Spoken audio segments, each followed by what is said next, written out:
என்ன கிருஷ்ணவேணி, நான் என்ன தொத்துதா இப்படி ஓடி வர?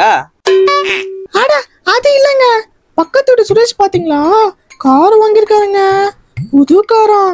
இன்னைக்கு தான் வாங்கி வந்து நிக்க வச்சிருக்காரு, பாத்தீங்களா? அட ஆமா கிருஷ்ணவேணி, நானும் பார்த்தேன், நல்லா தான் இருந்துச்சு. ஆமா, நல்லா தான் இருந்துச்சு. அவரு உங்களை விட 2 வயசு சின்னவர். அவரே இன்னைக்கு கார் வாங்கிட்டு வந்து நிக்கிறாரு. நீங்க இன்னும் ஒரு மோர் கூட வாங்கல, இன்னும் அதே பழைய ஓட்ட சைக்கிளை வச்சு ஓட்டிக்கிட்டு இருக்கீங்க. அதுல உக்காந்து எனக்கு இடுப்பொலி வந்ததுதான் மிச்சம். கிருஷ்ணவேணி, நீ பக்கத்து வீட்டு சுரேஷை மட்டும் தான் பாக்குற. எதிர் வீட்டு மாணிக்கம் கூட என்னை விட சின்ன பையன்தான், 5 வயசு. அவன் கூட 2 பொண்டாட்டியை வச்சு மெயின்டைன் பண்ணின்னு இருக்கிறான். அதுக்காக நானும் அதே மாதிரி பண்ண முடியுமா கிருஷ்ணவேணி? போய் வேலையை பாருமா.